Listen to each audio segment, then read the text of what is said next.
We have an official DC film slate complete with dates. We have reactions for that Birds of Prey Game Awards sneak peek, the full-length Stargirl trailer, and the Superman Red Sun trailer. And on top of those things, we've got updates on Wonder Woman 1984, The Suicide Squad, and Crisis on Infinite Earths. But first, I'm David C. Robertson. This, my trusty co-host, Jason Goss. Hello. And we are DC On Screen. This is the podcast where we discuss the DC Comics multiverse on film and television, give honest opinions on projects upcoming and past, and believe that every version of a property is valid, even if we don't want it to be. If it's been released, it is fair game, so beware of spoilers, and welcome to the show. Wow. A lot to cover up front there. Lots to do up front for some reason tonight. I just wanted to throw all that good stuff out there, like, look at all the stuff we have, and... But, you know, it's been like 2 weeks since we've done a news. It has. So, yeah. Good to get back to it. Real quick, I want to thank the patrons. All you guys, you make it possible, man. You're really helping us out. Mm-hmm. If you want to help support us monetarily, patreon.com/DC on screen. And if you want to support us not in a monetary fashion, we are trying to get to 100 reviews over on Apple. Before the end of the year. We're up to 87. So I'm starting to get the feeling we're not going to make it. We need like a late surge. Landslide, people. Landslide. Yeah, but we got a couple this week. This is the last try. Gives us 5 stars. Says, these guys get it. This is my source for thoughtful analysis of the superhero genre. Thank you. Sweet. And MattCarrollmusic, our buddy Matt, says, the love shows. These guys are awesome. Their excitement for all things DC is infectious. Give them a try. 1 star. I'm just kidding. 5 stars. Well played. Yeah. No. 5 stars. 5 stars. So I'll ask for forgiveness up front here. I have been sick. Me too. Gosh. I was in a doctor's office earlier today. I'm sorry, man. Yeah, you too. Yay. Yeah. Fun winter times. Yeah. I've been so out of it. Like, I was at work and I'm taking a sip, of some Diet Coke. Mm-hmm. And I look over and one of the girls that works with me, I see her unfolding a thing out of the corner of my eye, in my periphery, some might say. And this is my line of thought. It took about 2.5 seconds, maybe. Mm-hmm. Because I know she was sick. She called out the day before. I said, oh, Ella's still sick. I guess she's going home early. Wait. I said, wait, that's not a coat. That's a trash bag. Why is she wearing a trash bag? Oh, my God. She doesn't have money for a coat. That's so sad. I think I've got an extra coat. I could bring her a coat tomorrow. Wait, she's just changing the trash. Mm-hmm. That's pretty good. That's what happens when I get sick. That's pretty good. I don't even know who I am. Over here wondering why people are wearing trash bags. Yeah, I was awake between 2 and 7:30 this morning just staring at my ceiling. Not sure what I went through in there doing that. It was a lot. But I would doze off just enough to have hope and then cough myself back awake or snort myself back awake because, I couldn't get any part of my head to do what it was supposed to be doing. Mm-hmm. I don't know what happened in there, but I know I didn't like it. Mm-hmm. And it went on for far too long.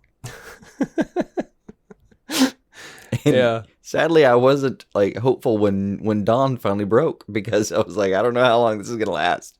I need to go see somebody. Yeah, last night I wandered into my bedroom to what was I doing? I don't remember what I was doing. I had the same thought last night and the night before. Oh no, I wandered in to put on my back brace because my back is still messed up, and instead, for some reason, I passed out. I just passed out. I don't know what happened. I think I was just like, I'm just going to lay down for a second because I can't do this anymore.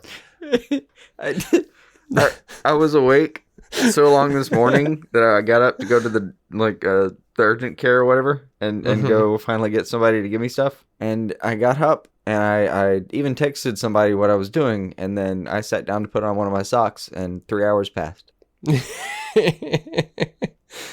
Yeah, that sounds right. Yeah. And then I woke up cold. Yes. And wanting to go to the doctor immediately. See, the way my wife tells it, and this is like, I walked in, I thought I'm going to put on the back brace, but first I'm just going to lay down, I guess, whatever. And the way my wife tells it, she's in the other room, and she said, I was quiet for a really long time. And she even called out to me, and I didn't answer. So she was like, he's just got his headphones on. It's one of the things about, like, I've always had, like, roommates or lived with someone. So, like, I rarely impose my own entertainment on other people. I just always have my headphones on. Nice. So it's just a habit now. But so she called out to me, thought I had my headphones on, came back to look for me, and she was like, this is how she told me. She said, bless your heart, you were just laying on the bed with no cover on, all balled up like you were freezing. With the light on, asleep. So the next thing I know, I'm waking up and the room is dark, and there's like some sort of like weird little mood lamp thing that I haven't ever seen before on, and like there's also like a little oil diffuser, and I'm all like wrapped up, and I feel like I'm in some sort of like new age hut. Of course. I don't know how that happened. I mean, I assume my wife did it all. Yeah. Yeah. I was like, oh, okay, well, cool. My situation has improved drastically. I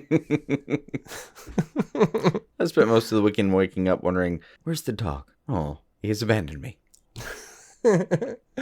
Yep. I mean, happy because I could actually cuddle him, because the rest of my family would be sick if I did so. But don't worry, he's fine. I don't think it's transferable. Yeah, I don't think so. All right, you want to get to the news here? Yeah, we should probably do that. All right, so we're we got gonna, a new pass out mid-recording. Yeah, we've got a new DC slate here, which is really just a listing of official dates here. We got a few new dates. We know that Birds of Prey and the Fantabulous Emancipation of One Harley Quinn, February 7th, 2020. Wonder Woman 1984 comes out June 5th, 2020. Next up is The Batman, June 25th, 2021. Followed pretty quickly thereafter by The Suicide Squad, August 6th, 2021. And Black Adam, December 22nd, 2021. 2021, we're going to get 3 movies in 2021. Yeah, it's hard to say if 2020 or 2021 are more exciting. I also can't believe we're talking about those, but still. 2021, I think, is more exciting for me. I think so. Yeah. But 4 months after Black Adam, we get Shazam 2, April 1st. And I love that date, by the way, for Shazam. Obviously.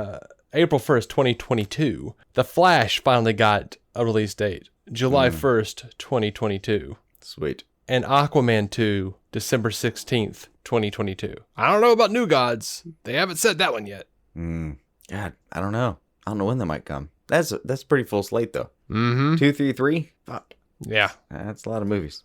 I'm down, man. I'm down. They could do New Gods in a way where it wouldn't affect anything. They could just throw it in later. It's New Gods after all, but yeah. All right, so let's jump over to Joker real quick, and I do mean real quick. There was there's a new featurette out because Joker released digitally. It's called Joker Vision and Fury. It's a 22-minute behind-the-scenes home release featurette, and Todd Phillips. The headline is that Arthur Fleck might not be the real Joker.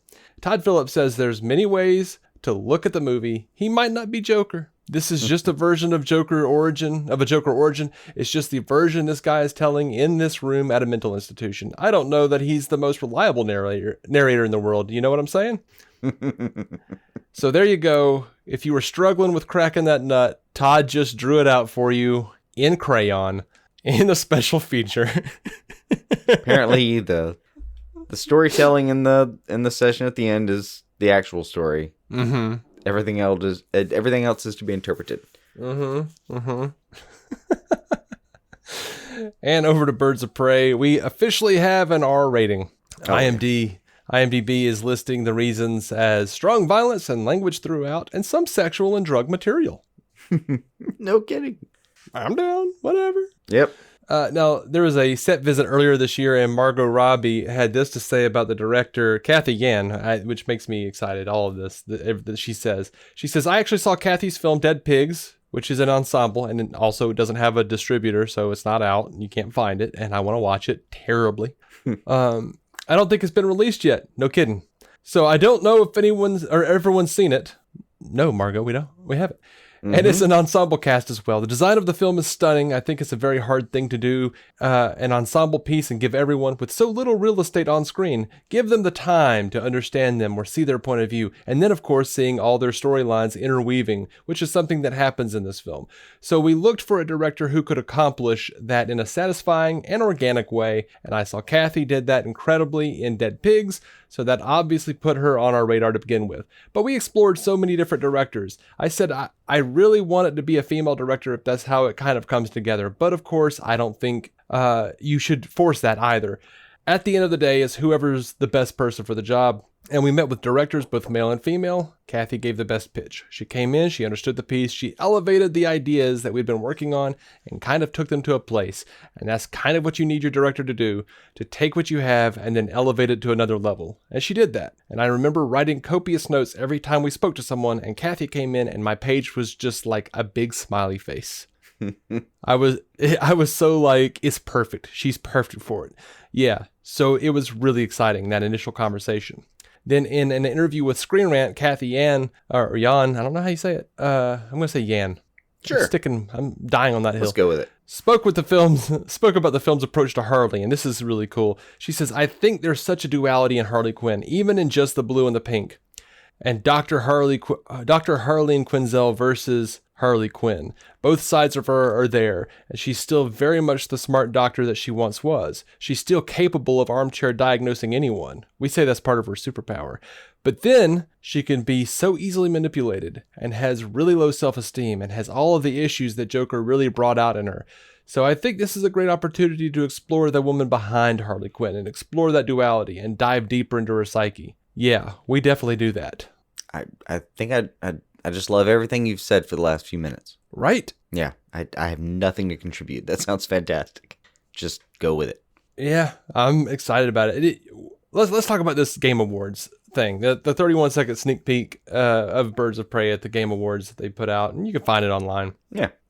And the clip is like an overlaid with Mr. Sandman. Great musical choice. Love that song anyway. But and it has narration from Harley saying, ladies, if you want boys to respect you, you have to show them that you're serious. Blow something up. Hit someone. Nothing gets a guy's attention like violence. And it's just so many clips of so many violent actions. Oh, yeah. The trailer is very meta for that phrase. And it looks so fun. Exactly. I left thinking, I don't know what just happened, but I don't want to see this. I want to see this as soon as possible.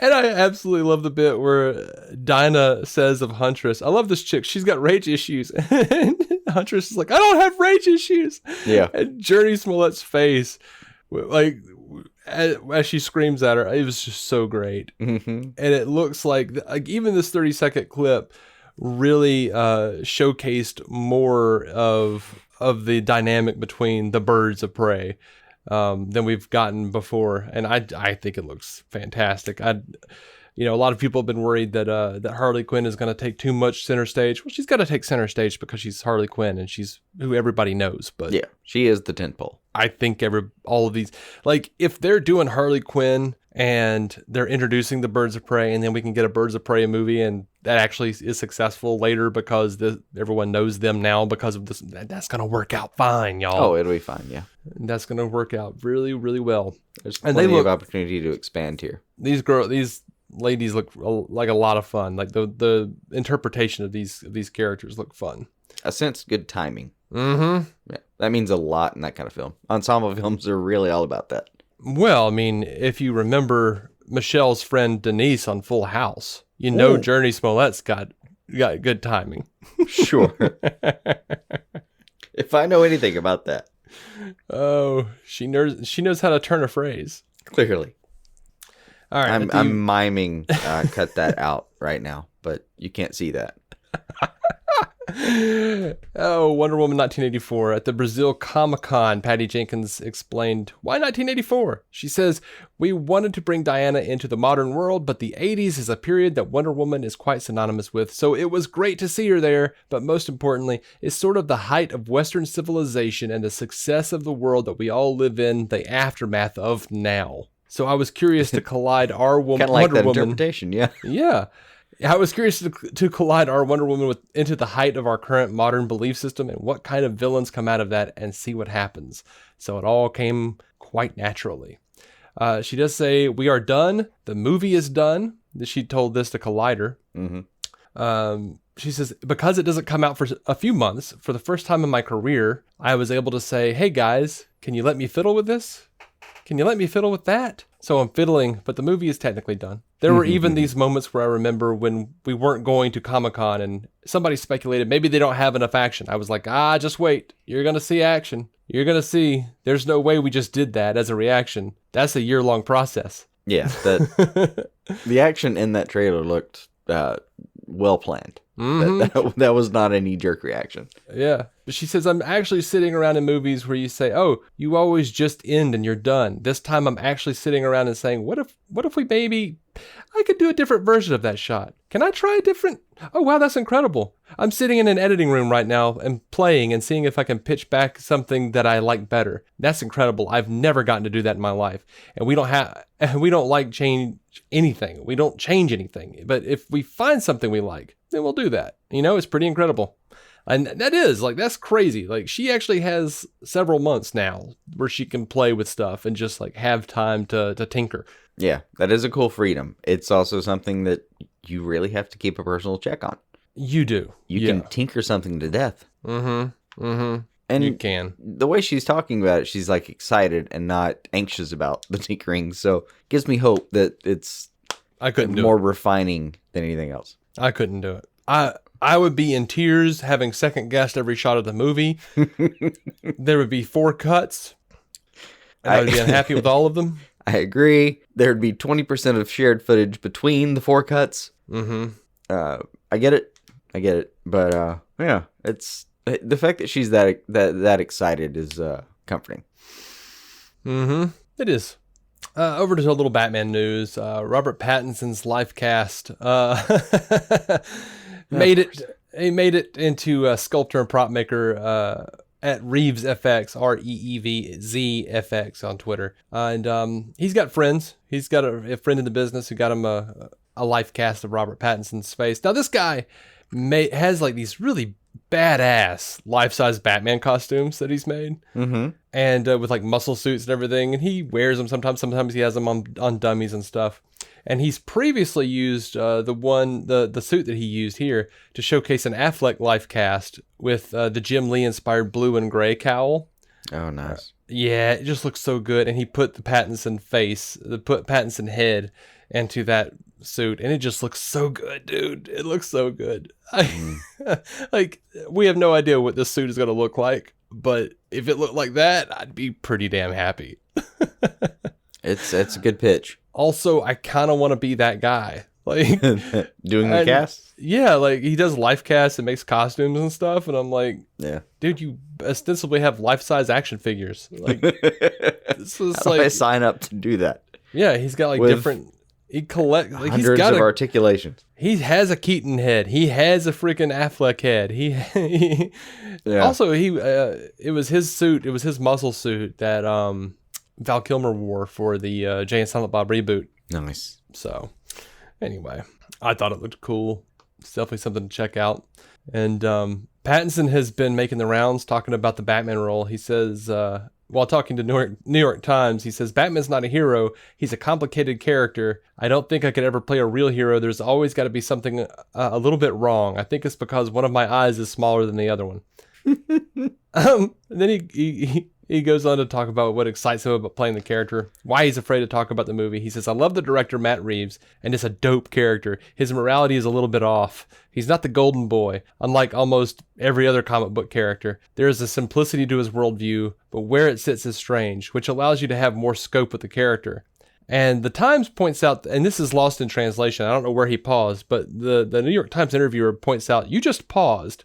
And Robert Pattinson replies, I just fear that when I say anything about Batman, people online are like, what does this mean? And I don't know. I used to be very good at censoring myself, but I've said so many ridiculous things over the years. So I'm always curious when I'm promoting these movies, how many times I can mess up. It feels like with every movie that comes out, there's always one quote from me where it's like, how? What kind of out-of-body experience produced that screaming nonsense? And that pretty well seems like a transitions. very honest response. Yeah, he's in an interview with The Guardian, he joked that he says that he's sick of all the questions about the movie and he just wants to get on with the filming. And he says, I'm already remembering what it's like to talk about a movie where there's an expectation. Whenever you say anything, people are like, "Arg, you idiot." Like, dude, I haven't even started yet. And the interviewer pointed out it was like the Batman is a lot to live up to. And he says, but there is no harsher critic of myself than myself. So I don't need to worry about anyone else. And then they asked him about the worst case scenario. And he says, you know, if it doesn't work out, his backup plan is porn, but art house porn.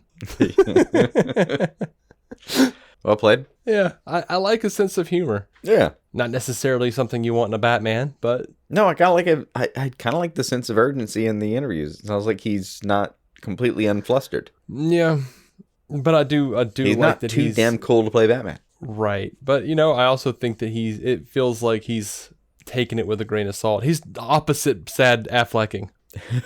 Possibly, yeah. There won't be any videos of him in what's that song they played against? Hello. Oh, Sound of Silence. Sound of Silence. Sound of Silence. Yeah. I don't think we're gonna get that video out. We'll skip that this time, I think. Yeah. Now over to the Suicide Squad. This was kind of interesting, and I've seen some people freaking out about it. I don't think it's anything to freak out about necessarily.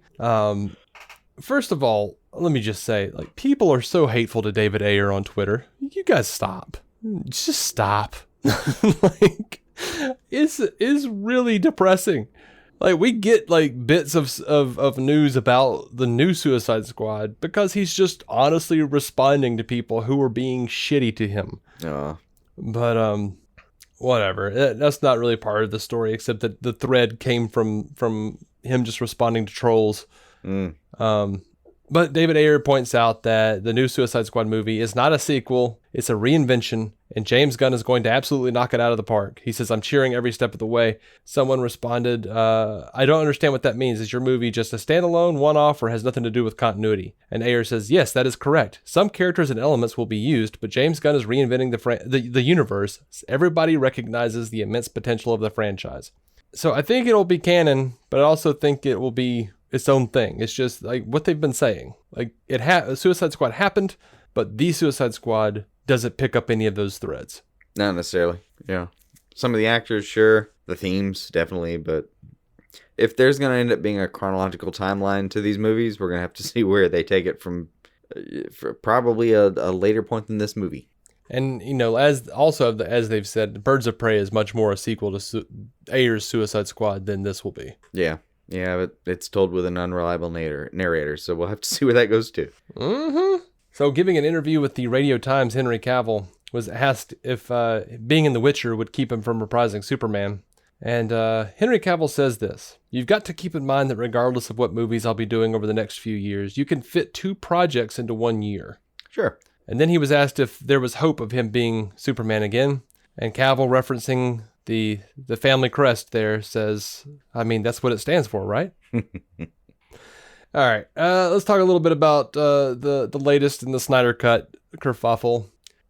This is pretty interesting. Zack Snyder shared a new photo of Superman in the black and silver, and he said the caption was "My Superman," and in the comments he says it was all meant to have the black suit in reference to the first Justice League movie, the first of the 2 planned Justice League films, and he says, let's put it this way, in Zack Snyder's Justice League, he will have a black suit.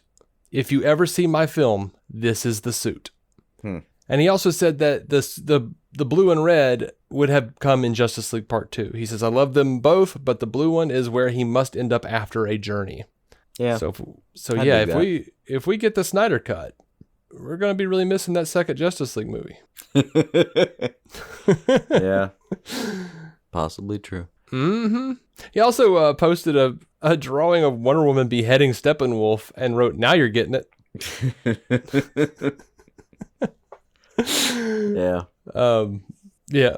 And finally, the Justice League Snyder Cut fans released the Snyder Cut banner over the Warner Brothers studios. It says, "And Sarnoff, please release the Snyder Cut." And half of the proceeds from that demonstration went straight to support for suicide prevention. Nice. And Zack posted a picture of it and wrote, "I'm watching this. This is awesome." And he's been way more vocal about the actual movement lately, which is pretty interesting. Yeah. And we'll see where it goes. But where we're going next is TV. So we're going to break real quick. Don't go away, please.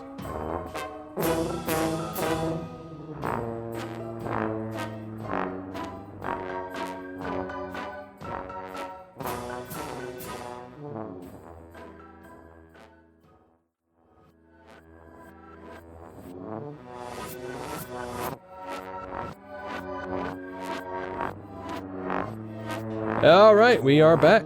And let's see. We got Crisis on Infinite Earths. You want to talk about Crisis a little bit? Yep, hit it up. All right, so I feel compelled to inform you that the 100-page Crisis on Infinite Earths tie-in is at Walmart right now. Yeah. It's there. Yeah. I'm thinking about it. Well, I'm going to pick it up. If you pick it up, we can do a Patreon episode. Oh, fun. All right. I'll go looking for it. I've just been stung by Walmart's availability before. Well, if we can't find it for some reason, we'll wait for the deluxe edition. Not trying to drive a couple counties over. No. Find this book. No. Crisis continues on January 14th with the final 2 parts airing back to back. And then we've got the rest of the premieres, the premiere dates. Batwoman returns on January 19th at 8 p.m. Eastern. Supergirl, January 19th at 9 p.m. Eastern. Black Lightning, January 20th at 9 p.m. Eastern. Arrow on January 21st, 8 p.m. Eastern. Legends of Tomorrow, January 21st at 9 p.m. Eastern. So I guess we can ascertain that they'll save some of the multiverse. Yeah. Mark Guggenheim is promising more surprises. He says, "We're completely finished shooting. Hour 5 will lock by the end of the week. Hour 4 has been locked for a couple of weeks now. Surprises in both." Nice. And we have a synopsis for the last 2 episodes, and the synopses are pretty fun. For the Arrow episode, Oliver has become something else in part 4 of Crisis on Infinite Earths, episode penned by Marv Wolfman and Mark Guggenheim. Stuck in the vanishing point, the Paragons search for a way to escape. The futility of the situation is compounded by the Flash's disappearance. However, hope appears in the form of Oliver, who reveals that he has become something else. Meanwhile, the origin stories for the Monitor and Anti-Monitor are revealed. Glenn Winter directed the episode. And then for Legends of Tomorrow, part 5 of Crisis on Infinite Earths, it just says, "Worlds lived, worlds died. Nothing will ever be the same." Sweet. Right? Yep. Dig it. That's exactly the amount of synopsis I needed for both. I also needed to be going in thinking there's going to be at least some other kind of surprise. Mm-hmm. That makes me very happy. I don't care how small it is, just something. Yeah. So this is exciting, and if this is true, this might be like my favorite thing that comes out of Crisis. I don't know. I'd have to really think about it hard, and then reevaluate several times. But naturally, this has kind of caught the internet by storm a little bit. Mark Bernardin, co-host of Fat Man on Batman, or Fat Man Beyond, I guess it's called now. He pitched a Lucifer Constantine crossover event.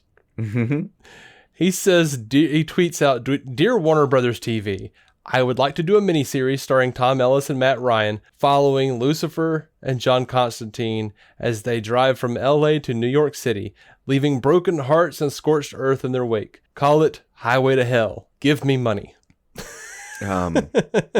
Yes, please. I would totally watch that. And yeah, so I want a Hunter S. Thompson cameo if we're going to do it, though. I don't know, man. Sounds right. Road trip. I don't want a couple devils. I don't want it to be some kind of bunch weird of debauchery. Maybe. I don't want it to be some sort of Legends of Tomorrow cameo, like celebrity cameo, where it's like a guy who doesn't look anything like Hunter S. Thompson doing the worst Hunter S. Thompson impersonation imaginable. Gotcha. But if they did it right, and like you have a little bit of magic, maybe a devil face with Lucy and John in a bar or something, and over in the corner you see Hunter S. Thompson tripping balls and just like, oh, whoa, you know, that would be fantastic. Somebody in the green accountant visor thing. Yeah.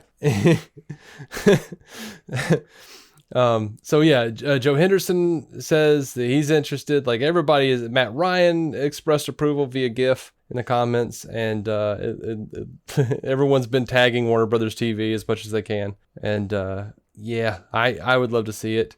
And that same Henderson, Lucifer co-showrunner, was talking to Entertainment Weekly about the appearance on the crossover, and he says, I have thoughts in regards to the crossover, in regards to the history with Constantine. He says, by the way, credit where credit is due. That scene, we only added 2 things to it. One, I pitched the flirt joke, which Tom surprised the actor who plays Diggle with.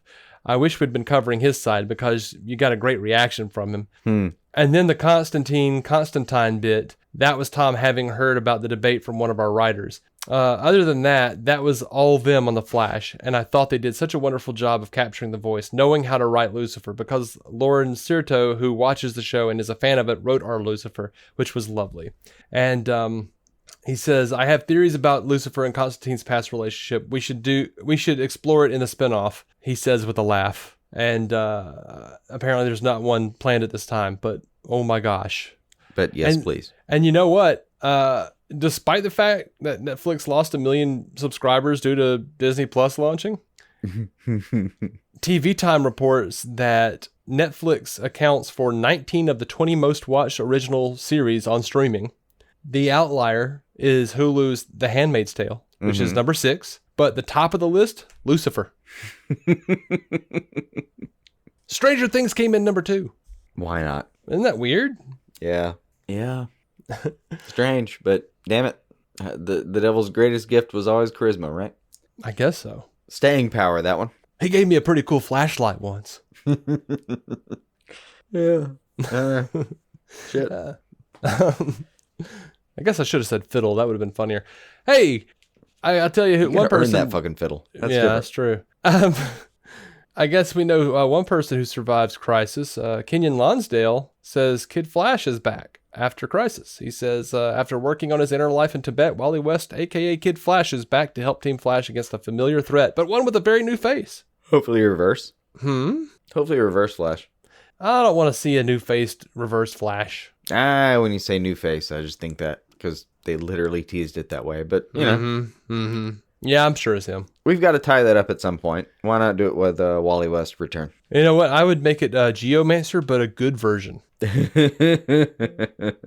Like, if good there was... luck, sir. If there was one thing that Crisis on Infinite Earths could erase, it would be Geomancer for me. I would like the entire series to wrap up and there just be like some discussion between everybody there where they say, well, we fixed everything, but there was one thing that can't be undone, ever, under any circumstances. Barring any retcons, barring any universal changes, forget everything that might happen afterwards. This will never be undone. And you just see him with a white wall. Ah!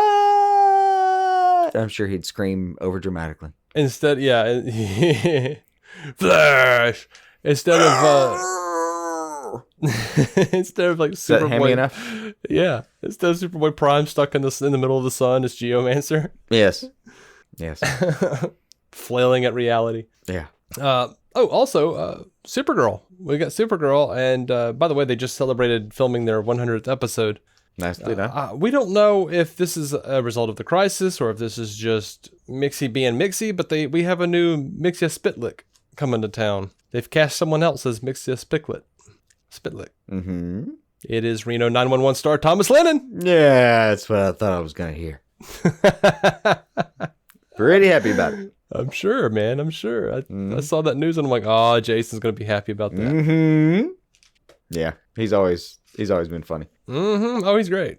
All right, so the Stargirl trailer. Now, last news episode we talked about the bad green screen Stargirl teaser. You complained that wasn't even worthy of being called a teaser. Well, now you have a full length trailer, buddy. How you feeling?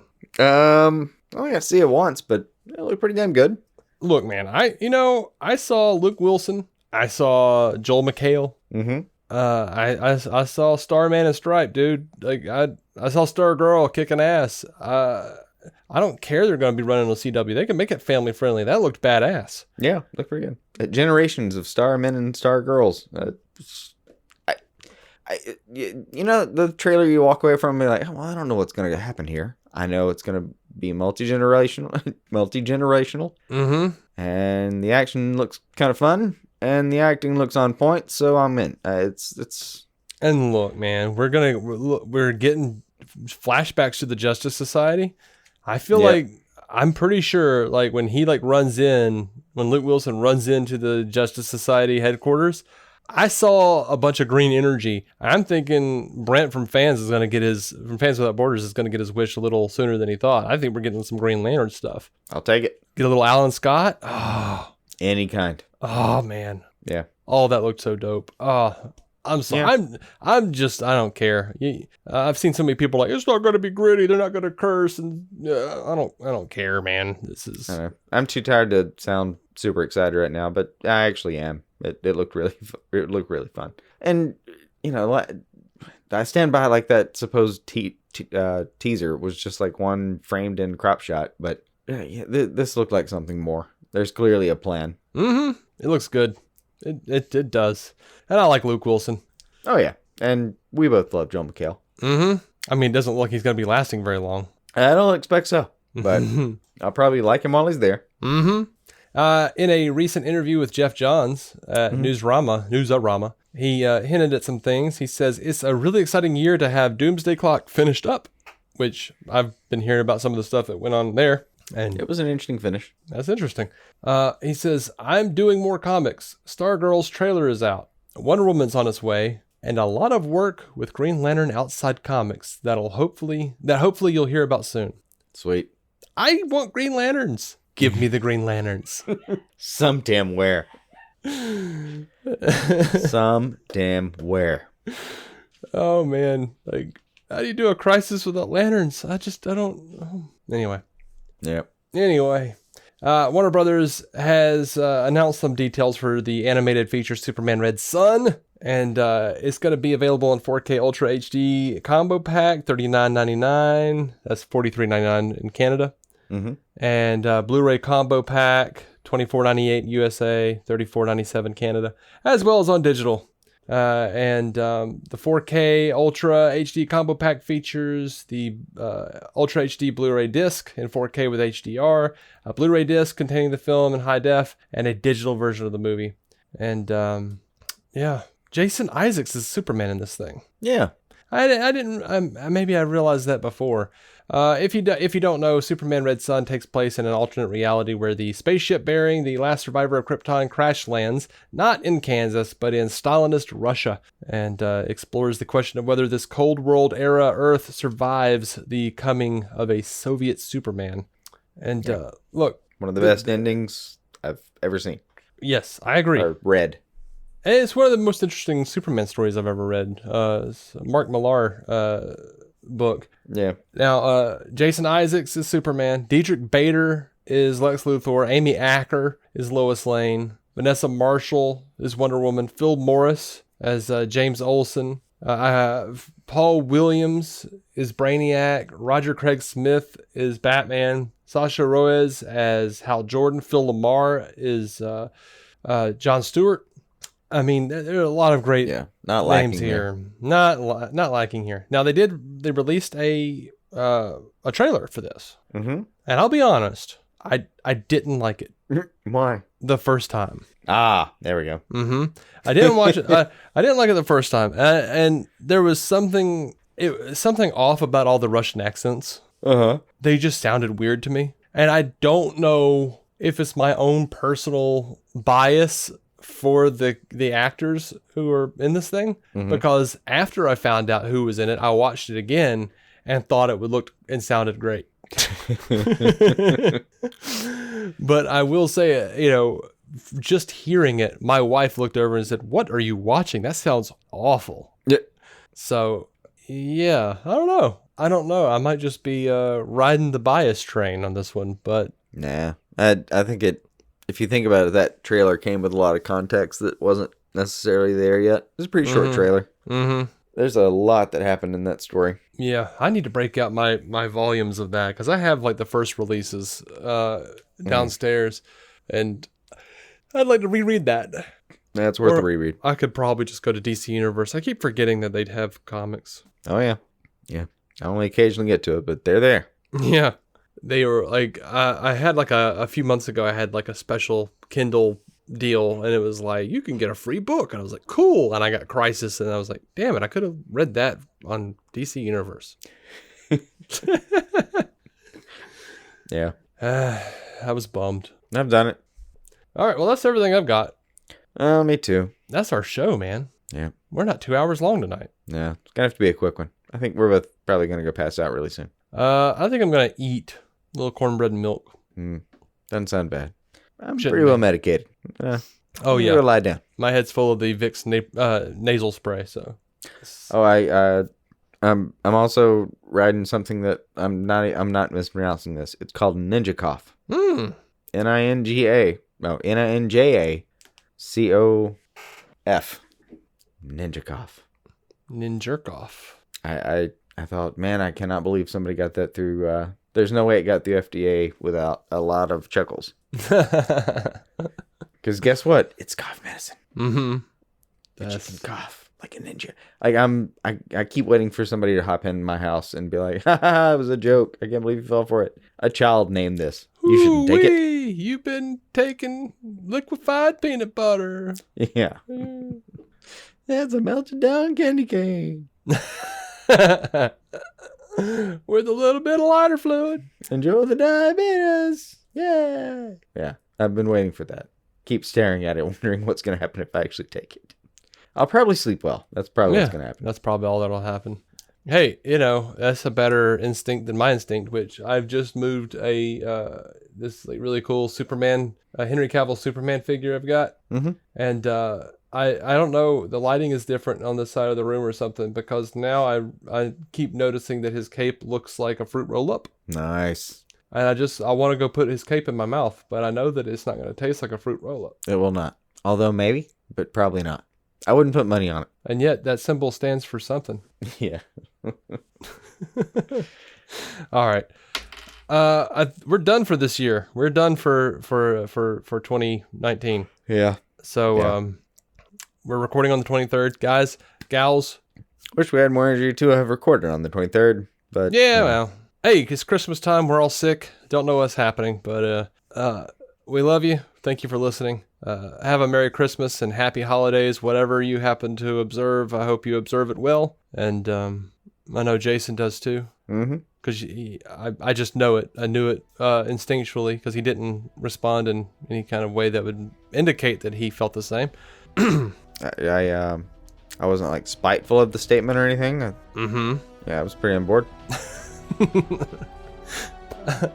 And as a Christmas gift, maybe we'll have a name for the fan base when we come back in the new year. Until next time, keep some DC on your screen. Our intro music is by Jason Goss and Michael Shackelford. Michael's band, Galactic Engineers of Magnetic Sounds, or GEMS, can be found on SoundCloud and Bandcamp. Visit DCOnScreen.com to find our Patreon, merch, contact information, and every episode of the show for free, including crossovers we've done with other podcasts. DC On Screen is a maladjusted production. For more from me and Jason, including sketch comedy, vlogs, parodies, and our improvised web series Hey Guy, visit maladjusted.tv.